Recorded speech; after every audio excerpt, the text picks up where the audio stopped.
நிமித்தமாய் கர்த்தர் அந்த பாபிலோன் பட்டணம் முழுவதுமாய் அவரை அதிகாரியாய் உயர்த்தினார். ரெண்டாவதாக பார்க்கிறோம், தரிவின் காலத்தில் அந்த பத்திரத்திற்கு கையிடப்பட்டிருந்தாலும் தன் தேவனை எப்பொழுதும் தொழுது கொள்கிறது போல ஒரு கன்சிஸ்டன்சியோட எப்பொழுதும் ஒரே மனநிலைமையில் இருக்க கற்றுக்கோங்க. இன்றைக்கி ஒரு மாதிரி பணம் இருந்தால் ஒரு மாதிரி, பணம் இல்லைன்னா ஒரு மாதிரி, அப்படி இல்லை.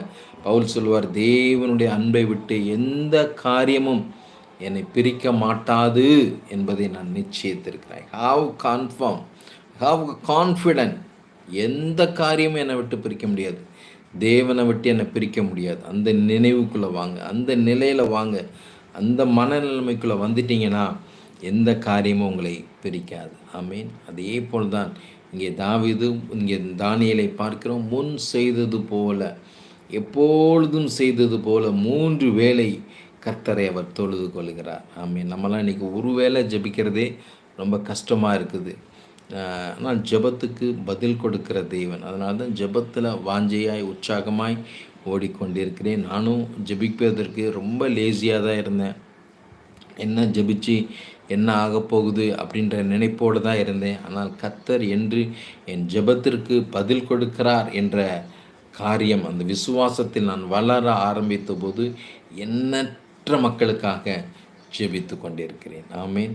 ரீமா சந்து ரியாந்தராபா வேதம் சொல்கிறது, ஒருவருக்காக ஒருவர் ஜெபங்கள், ஒருவர் பாரத்தை ஒருவர் சுமருங்கள், ஒருவருக்காக ஒருவர் புத்தி சொல்லுங்கள், ஒருவருக்குள் ஒருவர் பாவத்தை அறிக்கை செய்து ஜெபம் பண்ணுங்கள் என்று வேதம் சொல்கிறது. மற்றவர்களாக ஈச் அதர், மற்றவங்களுக்காக நாம் ஜெபிக்கிறவர்களாய் மாற வேண்டும். யோபு ஜெபித்த போது யோபுவின் சிறையிருப்பை கர்த்தர் மாற்றினார். ஆமீன். இரட்டத்தனையான ஆசீர்வாதத்தை கர்த்தர் கட்டளையிட்டார். ஆம் தேவ பிள்ளைகளே, நாம் ஜெபிக்கும் போதே நம் வாழ்க்கையில் இருக்க பிரச்சனைகளும் மாறும், மற்றவர்கள் வாழ்க்கையில் இருக்க பிரச்சனைகளும் மாறும் என்பதை நீங்கள் தெளிவாய் புரிந்து கொள்ளுங்கள்.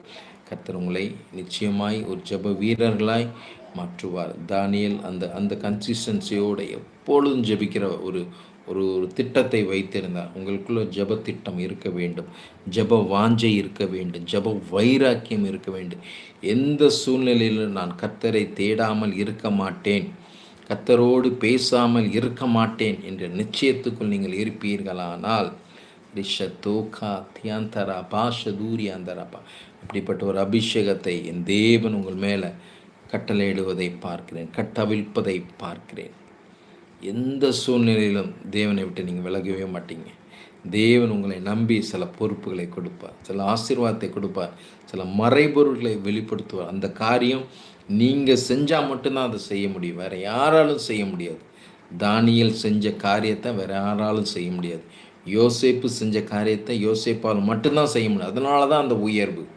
ஆமீன். அப்படிப்பட்ட ஒரு உயர்வின் வாழ்க்கைக்குள் போக கர்த்தர் உங்களுக்கு உதவி செய்வார். ஜெபத்தில் உறுதியாய் நீங்கள் தரித்திருப்பீர்களானால் சிங்கத்தின் கேபியிலும் தீச்சூளை நடுவிலும் உங்க நாமம் உயர்த்தும் போது சேதங்கள் அணுகிடாது. நம்புறீங்களா? சிங்கத்தின் கேபியிலும் தீச்சூளை நடுவிலும் உங்க நாமம் உயர்த்தும் போது சேதங்கள் அணுகிடாது.